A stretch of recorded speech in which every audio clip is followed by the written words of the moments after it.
I'm Martin Tyler, and you're listening to Harry Symeou.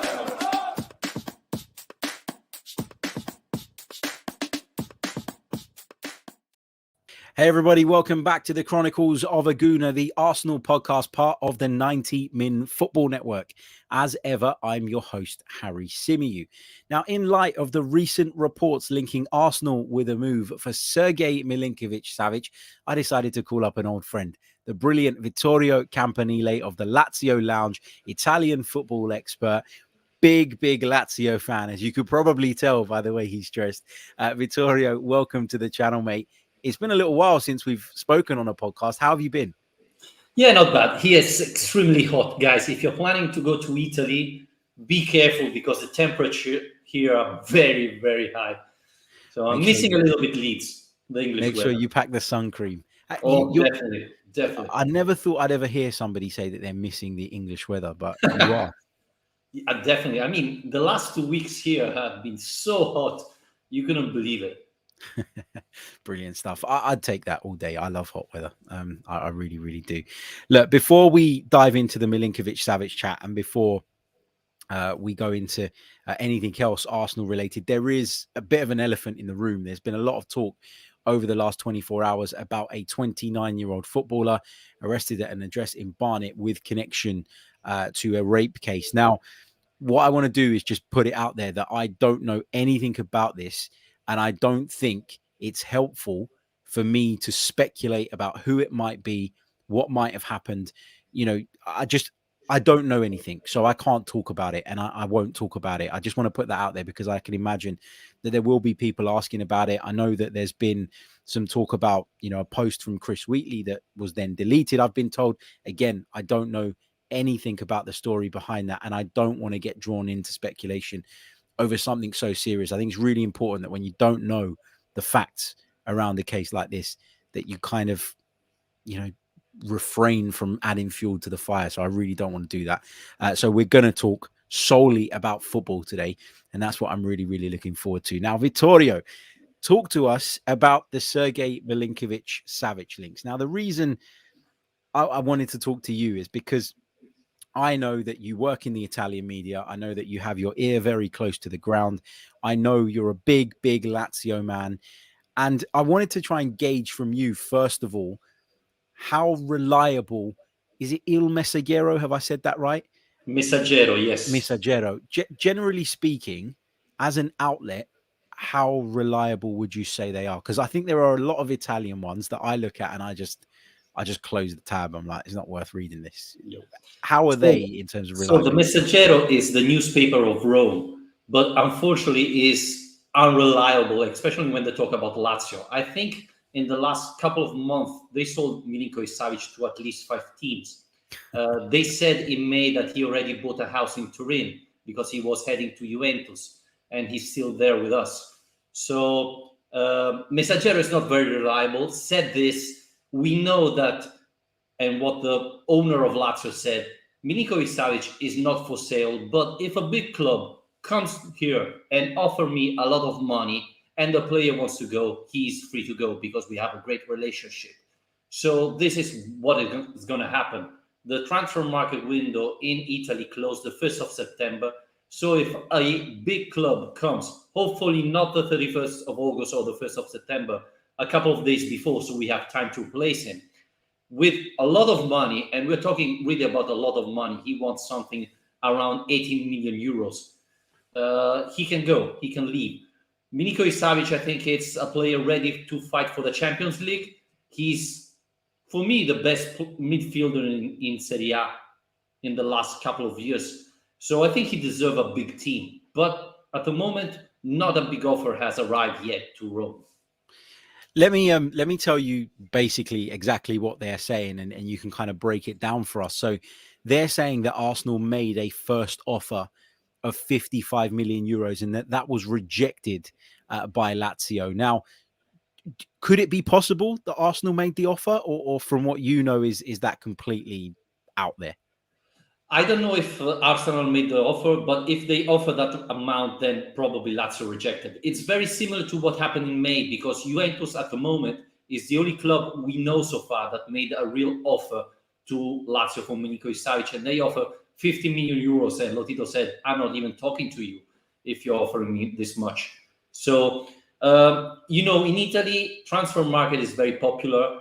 We usually have a couple of very reliable sources. Nobody at the moment mentioned an offer for Milinkovic-Savic. So this is what I can tell you at the moment. And it then goes on to say that Arsenal could go up to 65 million euros for the midfielder. And that is described in their report as, and I quote, a figure that Lazio would deem appropriate for the Serbians' farewell. Do you think 65 million euros, if that was to be laid on the table, would be enough to convince Lazio? This is what Il Messaggero has been saying in the last couple of months. They say that Lotito would accept 60 million euros, while all the others are saying that minimum is 80 million euros. Now, I don't know if Il Messaggero have sources that have told them that, or they have spoke directly with the Lazio owner who told them that. But as far as I know, everybody else is saying that 80 million is the minimum.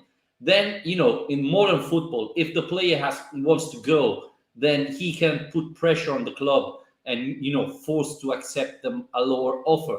But as far as now, Milinkovic has never put the club under pressure. He always been very clear. He enjoys Rome. It's a nice city to live, especially if you're young and rich. You have a lot of things to do. So at the moment, he never put pressure on the club, never asked the club to leave. So I don't know. But as we said, today is the 5th of July. Transfer market closed the 1st of September. There is plenty, unfortunately for us, time to get other offers or to see Arsenal increase the bid. Let me ask you a question then. So do you think that the reason Milinkovic-Savic, despite being arguably the best midfielder in Serie A for a while, is still at Lazio because A, he really wants to be there and he's happy to be there? Or do you think it's B, because the price tag set for him has maybe been a little bit crazy? Because to me, 80 million euros sounds crazy and it feels as though you're pricing the player out of a potential move.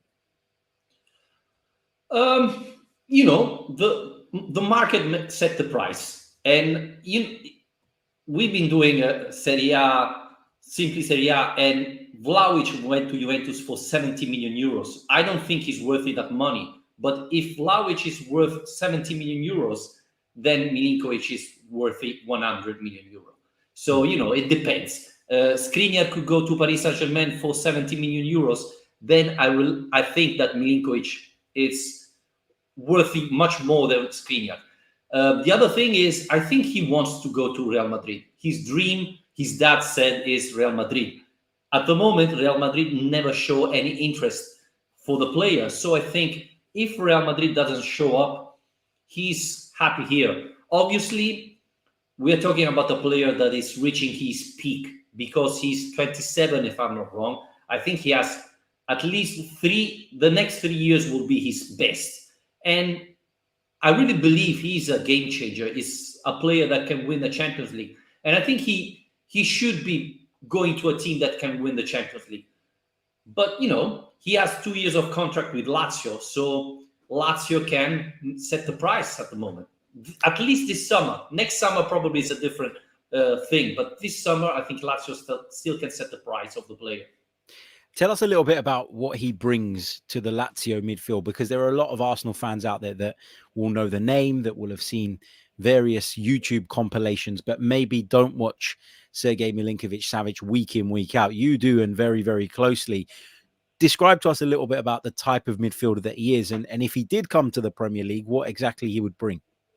Well, one thing is very interesting is I thought Milinkovic changed a lot of position during the year and have improved a lot, because we bought him from Belgium, where he was playing pretty much the midfield in front of the defense, which is absolutely not his role. He's more dangerous as he gets closer to the opposite goal. He changed a lot this year, because with Inzaghi we were playing 3-5-2. Now with Sarri we play 4-3-3, and in the first part of the season, he's been adapting to this type of football. In the second half, he's been amazing. He scored more than 10 goals and more than 10 assists. So that's unbelievable. He's physical. He's really technical. He's a good header. He's not very fast, but he's not slow at the same time. So wherever you put him, I think he can do well. I think he's more as a number 10. He's been, like the player behind the striker. He could be really dangerous there. But overall, he can do all the position in the central mid zone. So, yeah, I think one of the best skill is he can do everything. Brilliant stuff. Would you say that he is Manchester City, Liverpool level at the moment, or maybe the bracket below? Well, I rate him so high, I think he could be there. Now, the question mark I think everybody has is Premier League is a very physical league compared to Italian. I think the biggest difference is that. See Romelu Lukaku. Romelu Lukaku was destroying the opposite defense in Italy because physically he was very much stronger than Italian defenders. Then he moved to the Premier League and he was not making the difference anymore because English Premier League defenders are physically strong, fast, etc. So that's the question mark I have with Milinkovic-Savic. One of the differences he's making in Serie A is he's physically very strong. He can make the difference not only with his skills but with his body. So that's the biggest question mark I have. But I think he's so young and talented that he can find different ways to make a difference. But yeah, I mean, I thought, can he adapt to the Guardiola type of football? I think so. Maybe to the Klopp that is more counter-attack type of football. He's not suited for that type of football. But for Klopp type of football, for a team that likes to keep the ball, I think he's perfect for that. Fantastic.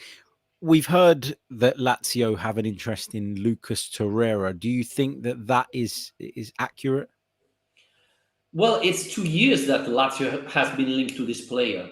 I don't think so anymore because Lazio have signed Marcos Antonio, who should be in that position.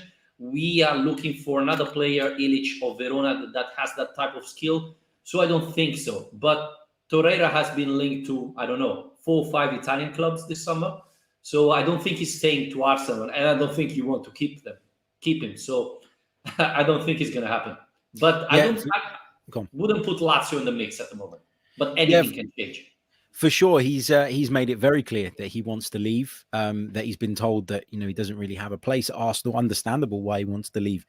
When you think about that, it was a deal that just never really worked out. When we brought him from Sampdoria, people were speaking so highly of him, and actually, as Arsenal fans, we were very impressed with him in the early stages. But it just started to fade away a little bit, and then we started to hear he was homesick and all of that stuff. Kind of went against him, and at the end of the day, it just wasn't going to work out. And when Mikel Arteta came in, that was kind of the final nail in his Arsenal coffin. How did he do at Fiorentina last season for those that maybe didn't see an awful lot of him? Because we understand that Fiorentina would quite like to have him back, but at the moment they don't seem willing. I don't know if they're able, but they don't seem willing to want to make a suitable offer.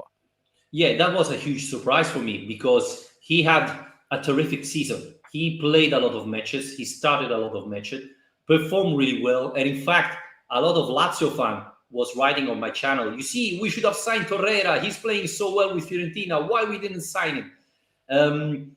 So it was a surprise that Fiorentina didn't sign them, didn't renew. He was on loan, but they had the right to buy him out, and they didn't. Partey, the sport director of Fiorentina, spoke today saying that they never thought of signing him because they had another player, Amrabat, that was playing in that position.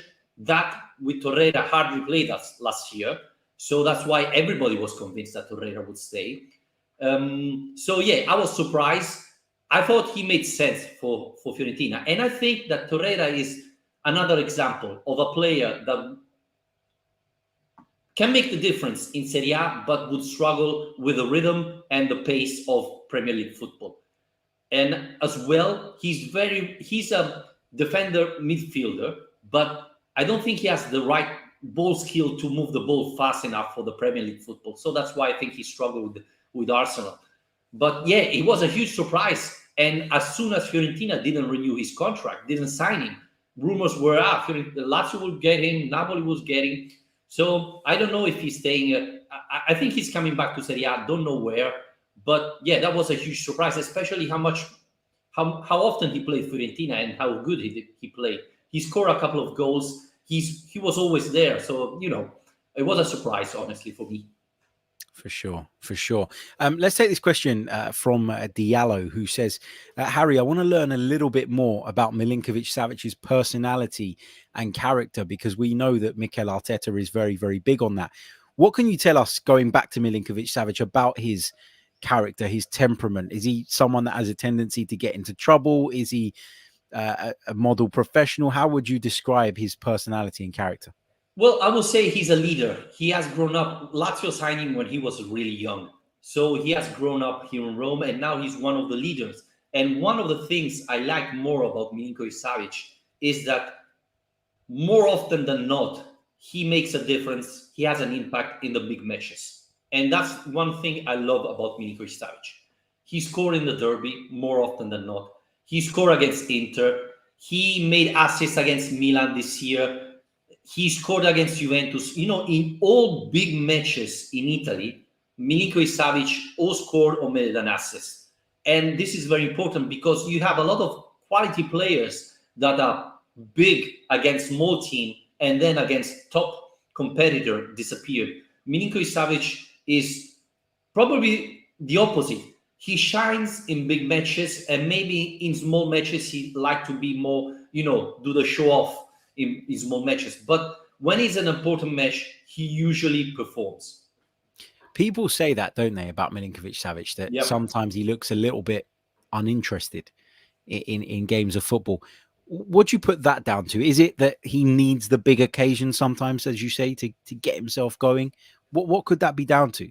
Well, when you are such a skilled player, sometimes you want to do things even in dangerous position. So sometimes you see doing tricks in Lazio midfield, which is dangerous because if you lose the ball there, then, you allow the other team to go and score pretty much.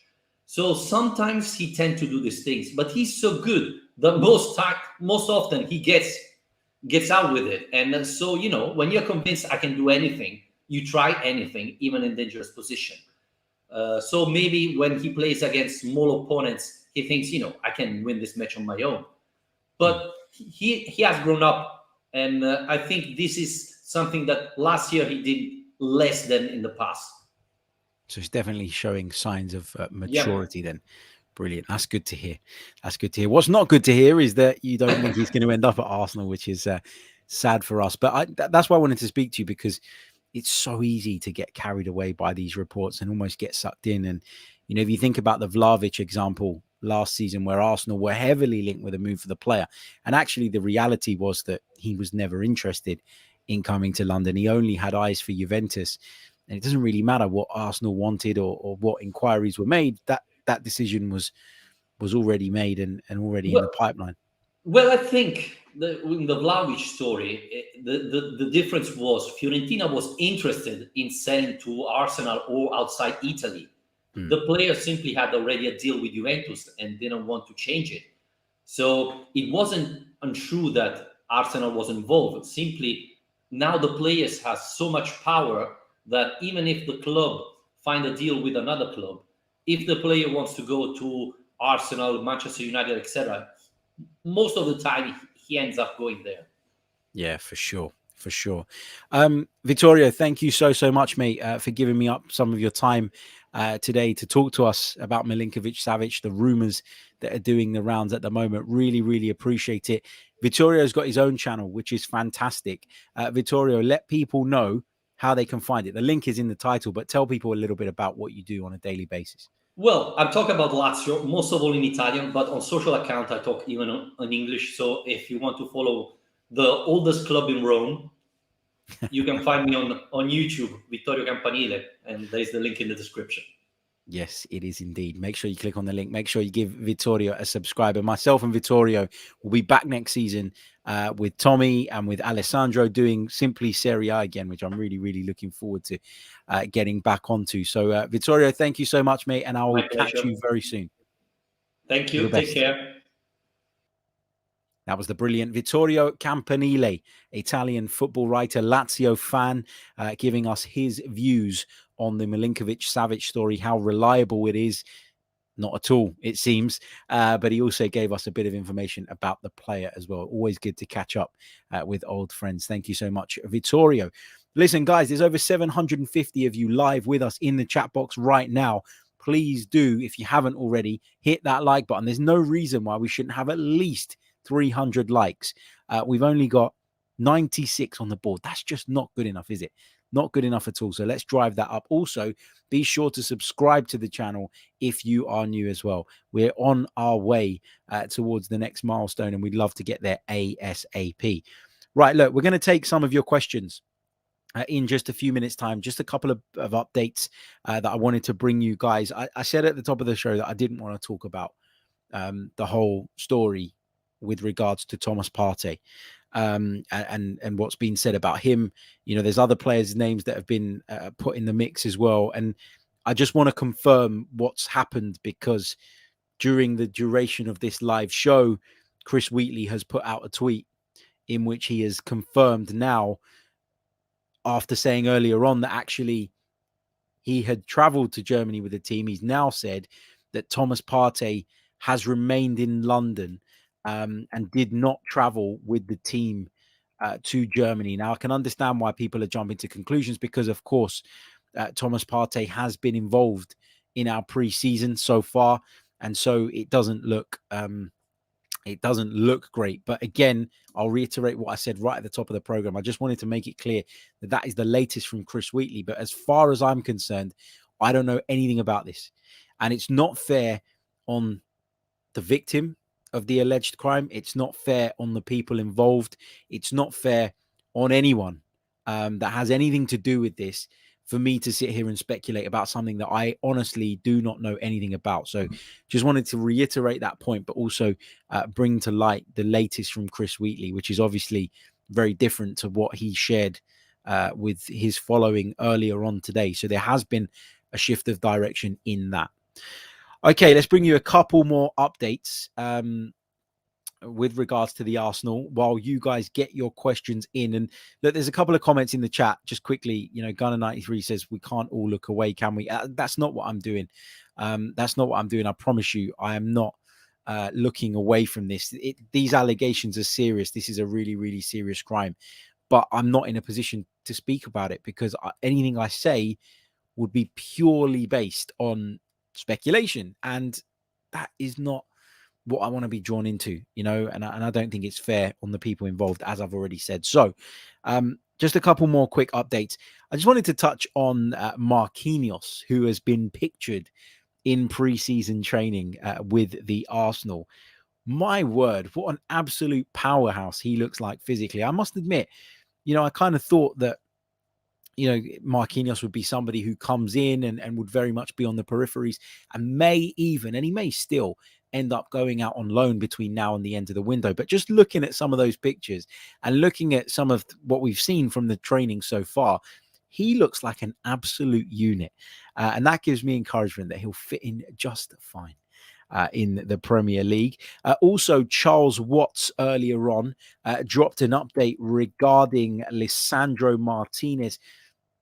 It's an update, but it doesn't really tell us anything different to what we kind of already knew, which is that, you know, the feeling remains that Manchester United have a slight advantage if both teams get a bid accepted because of the Eric Ten Hag connection, but the Arsenal is still pushing for this. So this is what he said. He said, the Martinez latest player met with Ajax yesterday after returning to Amsterdam and reiterated his determination to move to the Premier League.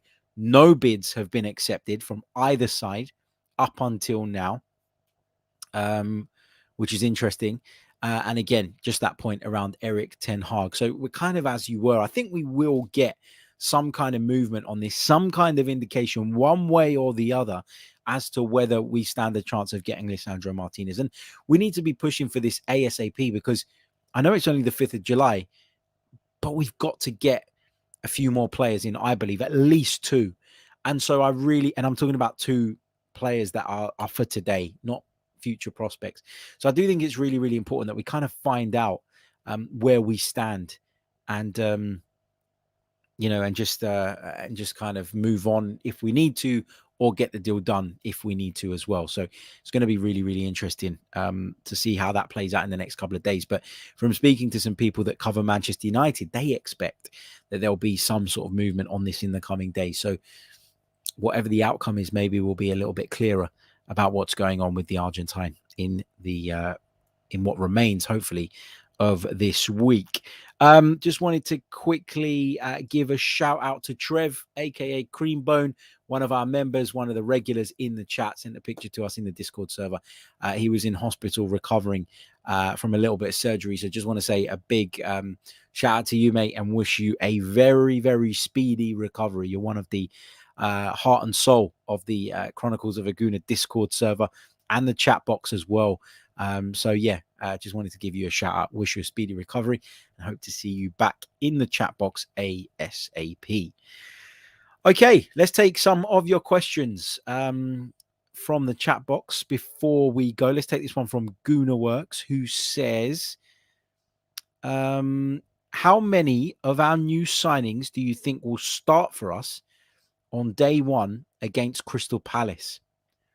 I've got to be honest, I think it will just be Jesus, based on the players that we've already brought in. I think that Saliba comes in. I don't think he walks straight into the heart of the defense, barring any injuries or any problems, any absences for whatever reason. I think, looking at it at the moment, I think that Gabriel Jesus is the only one really that will come into the starting lineup. But I'll stress the point that for me last season, the problem wasn't necessarily the 11 when everybody was fit. The problem was beyond that. The problem was a lack of depth.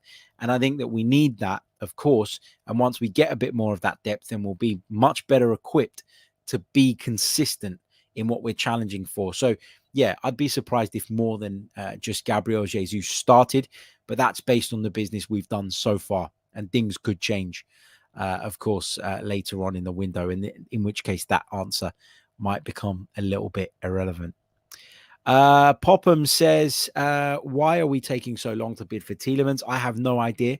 I thought maybe when I kind of hoped that the Milinkovic-Savic link would be a little bit more reliable, that maybe Arsenal were holding fire on Tielemans because they wanted Milinkovic-Savic and they were going to try and explore that possibility first. But doesn't look, based on what Vittorio said, that Arsenal are in with a real shout of landing Milinkovic-Savic, in which case I don't know.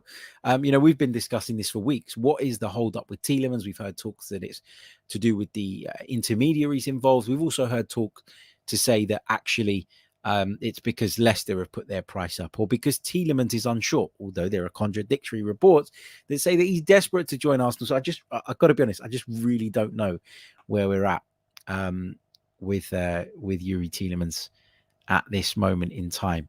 Let me pick up a couple more, I beg your pardon, before I jump off. Nicholas Arthur says, just got a ticket to the Florida Cup versus Chelsea. Who do you think I'll get to see play?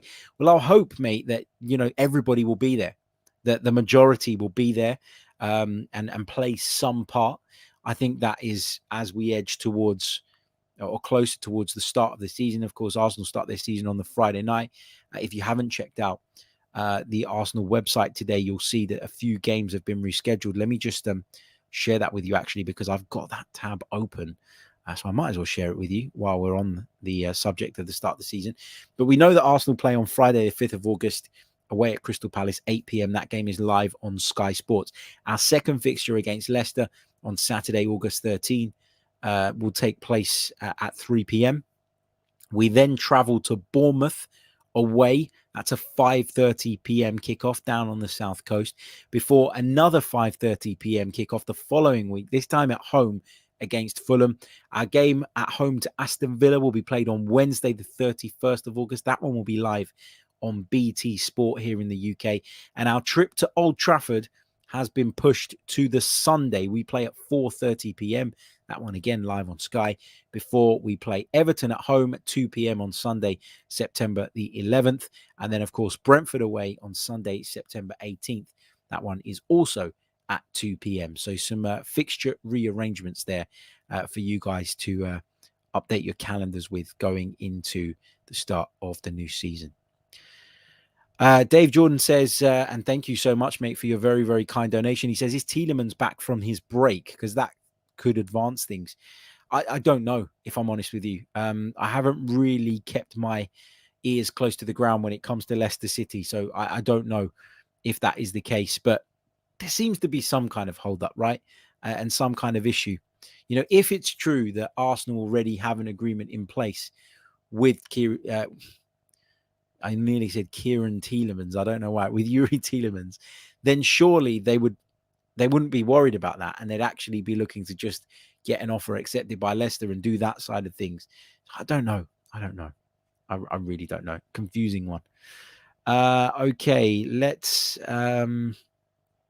see what else we have got. Lewis Eglinton says, don't you think we should give Tavares another chance as a backup and the FA Cup games and focus on other areas in the pitch? I don't know, mate. I don't know. I was really, really discouraged by some of the things I saw from him in the second half of last season. I've said this time and time again, I don't think it helped that we had a problem at right fullback as well. I think that the imbalance caused on both sides made his life more difficult. Obviously, we had different players playing in midfield because we had absentees as well, and that didn't help. And then, you know, maybe Emile Smith-Rowe wasn't playing as much on the left, which I think probably suits Nuno Tavares that little bit better. So there were so many factors to take into consideration. I'm not ruling him out of having a career at Arsenal. Not at all. But, you know, I'm not sure about him, and I'm not sure I trust him. Maybe Europa League group stages, he'll be fine. Maybe in the Carabao Cup early stages, FA Cup, even depending on the draw, he might be all right. But I just don't think that we can rely on him to be, a very capable deputy and someone that we can trust in moving forward in the big moments. Dave Jordan, I don't really want to get into this, but I'll just say a little bit on this because I feel like it's not going to go away if we don't kind of address it in some way. And I'm not wanting to come across as though I'm shirking a conversation that is obviously very, very important. But Dave Jordan says, Harry, from a journalistic standpoint, opinions on Chris Wheatley's conduct. I don't know Chris Wheatley. I haven't got a bad word to say about him because I don't know him. That would be completely unfair, completely wrong. I've said this to you guys before, and this is more of a general point than a point made towards Chris Wheatley. Journalists, a lot of the time, are only as good as the information that they get. And for him to have gone out and said what he said, he must have had that information passed to him. And unfortunately, in this instance, that information has proven to be incorrect. But that doesn't mean that Chris Wheatley seeked to deceive the Arsenal fan base or anybody else.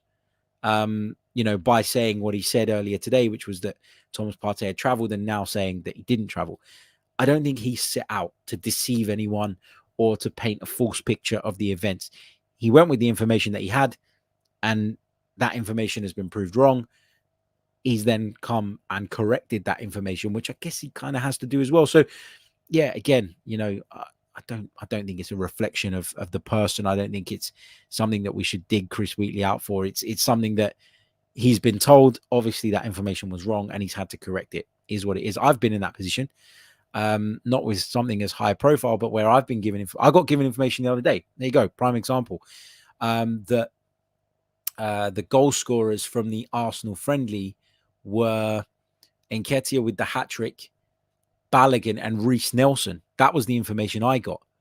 And then I was told, or it was confirmed by Arsenal, that actually it was Lokonga that got on the score sheet, not Reece Nelson. And I had to correct that. And, I felt terrible about that. But it wasn't my fault. It was information that somebody had given me that was wrong, incorrect. And Chris Wheatley will feel terrible about this. But again, is it his fault? No, it isn't. It isn't. If you get past that information, then, and you've got it from a source that you've previously known to be reliable, what reason would you have to doubt it? So yeah, I don't want to get into the place where we're like hammering people for just trying to do their jobs, and we're kind of looking to jump on people for all sorts of things. And again, it's why I don't want to really speculate about this story. It's why I said I wasn't going to go into it. I've spoken about it way more than I wanted to, but I kind of felt like I had to. But I think we kind of just need to step back from it, see how it pans out, let the people whose job it is to deal with this situation do it without the added complication of a load of speculation from all directions. So there we go.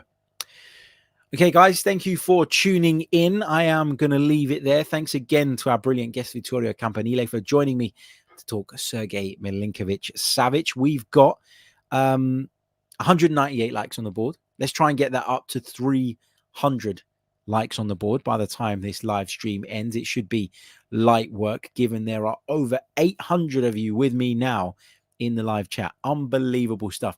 Like, subscribe. You know the drill by now. We'll be back very, very soon. More Arsenal-related content. Until next time, take care of yourselves. Goodbye. I'm Martin Tyler, and you're listening to Harry Symeou.